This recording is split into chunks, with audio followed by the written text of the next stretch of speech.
Modernidad y progreso, dos categorías que por su contenido y significado difícilmente pueden estudiarse de manera separada. Podemos ver como primer punto la idea de progreso. Se pueden distinguir dos variables, el origen y el destino. Sobre ese punto, debemos aclarar que la idea del origen no está vinculada necesariamente a una idea específica de tiempo real, a una fecha, sino a un punto de partida del cual surge la narrativa de la historia y la construcción simbólica de su supuesto devenir. De igual forma, esta idea de progreso se asocia a la modernidad, en la medida en que ésta es considerada como una nova etas, que se define a sí misma como una época en oposición a sus predecesoras, pero con una peculiaridad. La modernidad se realiza a sí misma gracias al poder ordenado de la razón. La modernidad debe insistirse que se plantea precisamente como una época que tiene la característica esencial de asumirse como la solución racional de la historia. A idea del destino se le configuró así como una idea rectora de la modernidad, en tanto punto de partida de la historia, es decir, la modernidad pensaba cómo la era de la razón, la verdad, la belleza e incluso la bondad se asumió en consecuencia como la era de la realización del espíritu universal. El siguiente punto es la idea de modernidad. Al hablar de modernidad como una época consciente de sí misma, se consideran ciertos núcleos fundamentales que constituyen a partir de tres hechos históricos concretos, que es el Renacimiento, la Reforma Protestante y la conquista de América, con el inicio de una nueva era de colonización a nivel mundial. De esta manera vemos a un autor esencial que es Habermas.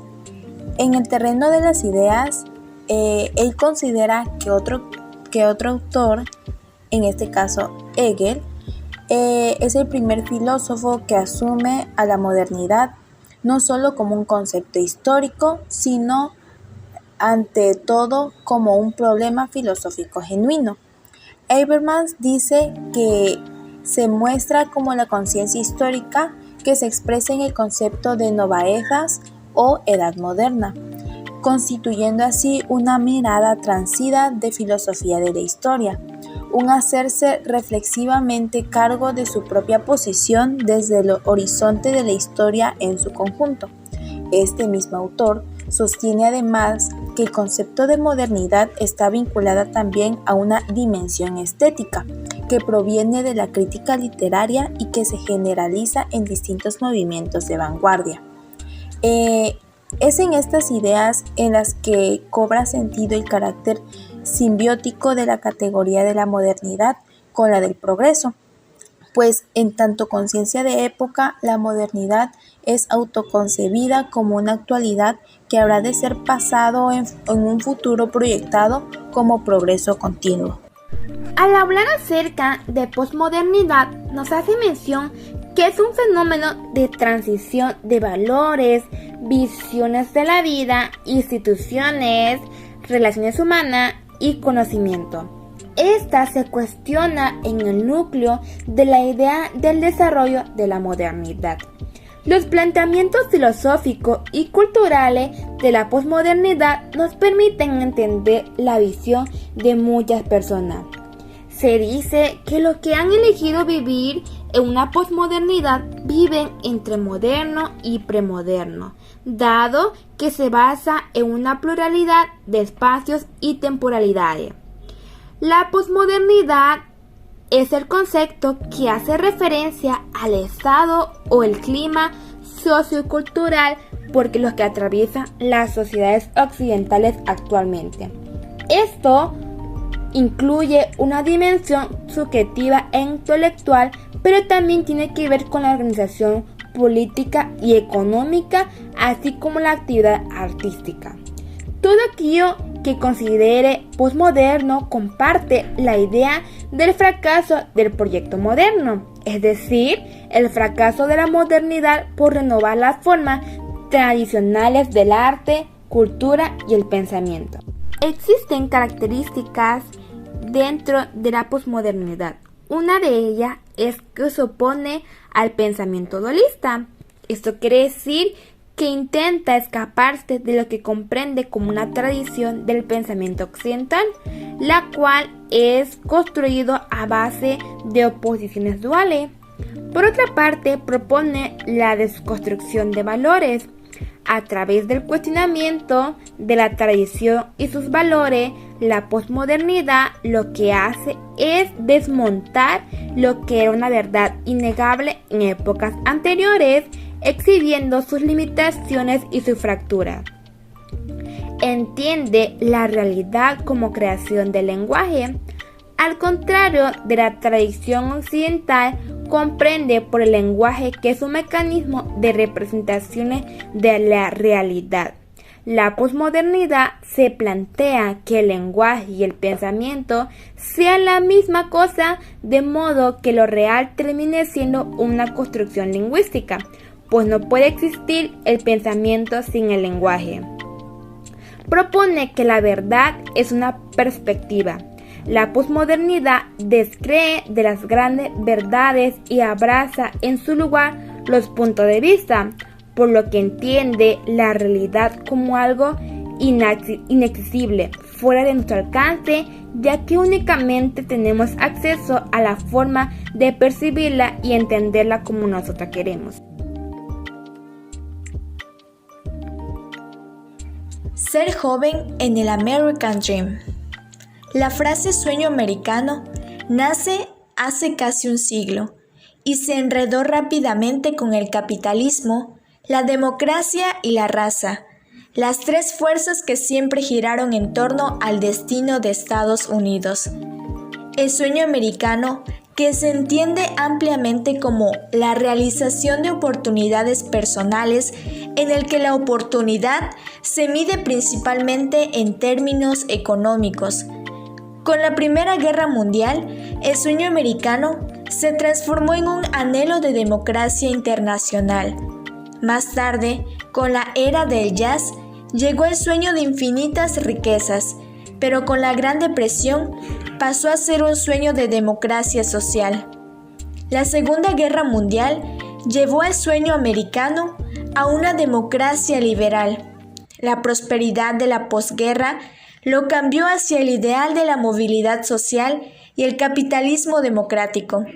Y por último, el movimiento por los derechos civiles en Estados Unidos puso al sueño americano como sinónimo de igualdad democrática.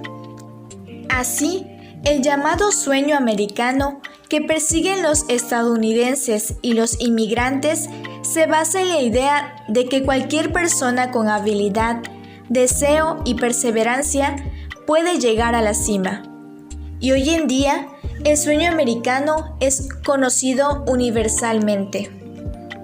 El autor hace mención que la juventud se construye socialmente, pero en él se encuentran múltiples contradicciones que van más allá de las diferencias cuantitativas expresadas en el nivel de consumo, sino más bien se diversifica por medio de las clases sociales existentes. En la juventud llega el tiempo de rebelión, una etapa de la vida en la que se cuestiona, se duda y se desafía al orden establecido. Este es conocido también como los estilos juveniles, y estos marcan aspectos culturales importantes que rebasan las demarcaciones de clase de los jóvenes. Pero aún queda una demarcación fundamental, definida a partir de las redes de relaciones de las cuales el joven participa.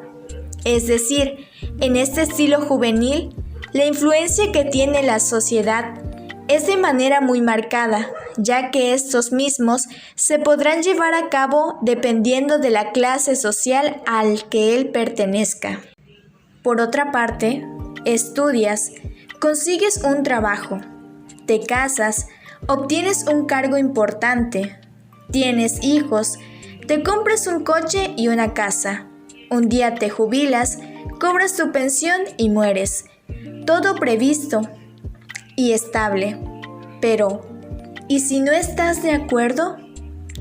Nacemos flexibles y la educación nos vuelve rígidos mediante símbolos éticos, académicos y económicos que construyen un personaje que no reconocemos. Todo nos hace obedecer a la voluntad del sistema o al modelado bien intencionado de los padres. Es por ello que si solo obedecemos y seguimos viviendo en lo establecido, nunca iremos más allá de la zona de confort. Si todos los jóvenes hicieran eso, la sociedad no avanzaría y nosotros como personas no maduraríamos individualmente. De la rebeldía sesentera a la perplejidad postmoderna. En la década de los 60, un rasgo central de la cultura era la configuración de los proyectos alternativos que se exhibían y demandaban un lugar en la cotidianidad y en el espacio urbano. Hussein identifica tres fases postmodernistas. La primera es la imaginación temporal dotada de un poderoso sentido de futuro y de una nueva frontera de ruptura y discontinuidad, de crisis y conflicto generacional. La segunda es un ataque iconoclasta a la institución artística. El optimismo tecnológico en el que la televisión, las computadoras y el video marcan las pautas para presencia de polémicas sería el tercer punto. En la década de los 60 perteneció a los jóvenes. Ellos aparecen como actores fundamentales que definen pautas de conducta y siguen ávidos los dictados del consumo. Les tocó vivir la imagen optimista del desarrollo económico, las grandes parteaguas de la tercera revolución tecnológica y las típicas hazañas de la conquista del espacio y la alucinación del hombre. A su vez también tenían como máximo representante revolucionario a un personaje importante en América Latina, como lo era el Che Guevara. La transición a la posmodernidad. La estafeta quedaba en manos del feminismo y la literatura después de la década de los 60. Para Hussein, los puntos más sólidos de la cultura posmoderna serían estas en los años 70 y 80. Se consideran equivalentes el aborto, la eutanasia y el infanticidio. El posmodernismo se define principalmente como coincidencia ante la búsqueda de la paz, la pluralidad cultural, el ecologismo y el feminismo. Ya en el posmodernismo encontramos proyectos variados, diferenciados, fragmentados, que son parte de la fragmentación, valga la redundancia, de la misma sociedad, la cual muestra un complejo juego dialéctico de uniformidad cultural a través de los medios de comunicación y las industrias culturales, también de diferenciaciones y desigualdades, donde aparecen y se construyen nuevos procesos de identificación colectivas. Para esto, ya que en la década de los 60, 70 y 80 el rol muy importante era la televisión, los videos, la radio, el periódico. En nuestra actualidad, a partir de los años 90, 2000 y 2010, estamos hablando de una era tecnológica donde el celular y las redes sociales son el eje donde se encuentran todos estos choques culturales. Los jóvenes de la crisis. Como punto número 1 y punto número 2, la intensidad y duración de la crisis junto a las medidas para afrontar estos escenarios. En la actualidad se pone en cuestión el contrato social, el compromiso implícito entre jóvenes y sociedad para una integración social, laboral y ciudadanía normalizada, por lo que el interés ha sido el indagar en las respuestas que encuentra la gente joven para afrontar este nuevo escenario. Como punto número 3, ¿en qué focalizan su atención los jóvenes? El objetivo es saber qué piensan, cómo están viviendo la crisis, qué esperan, qué esperanza han abandonado, qué piden y a qué están dispuestos. En concreto, se focaliza su atención en el desempleo, las dificultades para la emancipación y la inseguridad y confusión de los jóvenes ante esta situación. Como punto número 4, tenemos que son conscientes de que su mayor problema en la actualidad es el trabajo, como el aspecto personal y social más preocupante, por lo que significa de aplazamiento de trayectorias vitales, identificación del futuro y alargamiento de situaciones de dependencia, entre otros. Son viejos problemas para los que no se han encontrado soluciones en estos últimos años, y en este sentido, una crisis económica tan profunda como la que se ha vivido años anteriores, la más crítica desde la restauración democrática, agudiza esos aspectos, multiplica las dificultades y merma las perspectivas de futuro de amplios grupos sociales. Como siguiente tema tenemos a las expresiones gregarias y movimientos juveniles. En este aspecto, los jóvenes reinventan esa realidad, cuestionan su modo de vida y generan espacios de identificación en donde se expresan las Lost Generation, el existencialismo, entre otras más. De este modo, el desencanto de la posguerra coincidía con una fuerte pérdida de credibilidad en el marxismo. Por otro lado, en este escenario se ubica de manera central el feminismo, los movimientos por los derechos civiles, los movimientos antirracistas, y también podremos integrar la incorporación de los jóvenes en movimientos con objetivos explícitamente políticos y de transformación social, y las revueltas culturales representadas por la interrelación de un movimiento todavía utópico y prepolítico, así como un fenómeno central y duradero relacionado con la naturaleza de las nuevas obligaciones.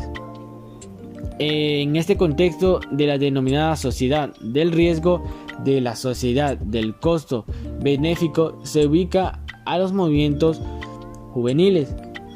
Hay que destacar que la juventud no representa un bloque hegemónico, no cabe en un conjunto de categorías fijas. En el país, los jóvenes se integran en grupos diferenciados y se definen y organizan en función de identidades, banderas, objetos, creencias y consumos culturales y estéticos de acuerdo a su nivel socioeconómico y su escolaridad, como por ejemplo movimientos estudiantiles, los chicos de banda, los grafiteros, etc. En otras palabras, se trabaja, se va a la escuela, se participa en algunas causas, pero los constitutivos identitarios entre los jóvenes no pasa ya por la fábrica, la escuela o el partido. La identidad está en otra parte. Se trata de identidades móviles, efímeras, cambiantes y capaces de respuestas ágiles y a veces sorprendentes. Ya para resumir, de forma en que todos ellos den respuestas ante una crisis generalizada. Los jóvenes mexicanos, las bandas y los barrios. En la sociedad mexicana, el concepto de joven se delimita a partir de las actitudes y comportamientos de los sectores medios y estudiantes. Son los jóvenes los que viven el cambio social y cultural que trasciende en 1968. Después de ese año, se da en México una rearticulación política de la que surgen diversos grupos que asumen como propuesta teleológica proyectos que involucran cambios sociales radicales y socialistas. Tal es el ejemplo del grupo feminista y los llamados chavos bandas. Ellos y otros tantos luchan por su espacio en el discurso y en la vida cotidiana, construyendo así una nueva visión del mundo. El joven de las colonias se divide entre aquellos que se insertan prematuramente al mercado laboral, aquellos que acceden a la educación formal como recurso certero de movilidad, aquellos que combinan estoicamente ambas actividades. En el campo el adultecimiento prematuro del campesino no tiene cabida en el concepto estereotipado de juventud. Los adolescentes modifican espacios de su mundo social, subjetivo y de vida cotidiana. En las colonias, los jóvenes aún no han llegado a serlo. Son obreros, empleados, campesinos, tragafuegos, pandilleros e inclusive el foco central de etiquetas rojas. Las repercusiones de la crisis económica coloca por primera vez en el foco de atención a los jóvenes proletariados y más ampliamente a los jóvenes de la población relativa. Es en este punto y gracias a la crisis y el desempleo que se presentan de forma masiva los llamados chavobandas en el centro del país y los cholos en el norte. Los barrios y bandas se presentan como culturas de resistencia implícita, cuyas demandas se derivan de una relativa caracterizada por el desempleo, la persistente represión policíaca, la ausencia de espacios democráticos de participación y, claro, la pobreza.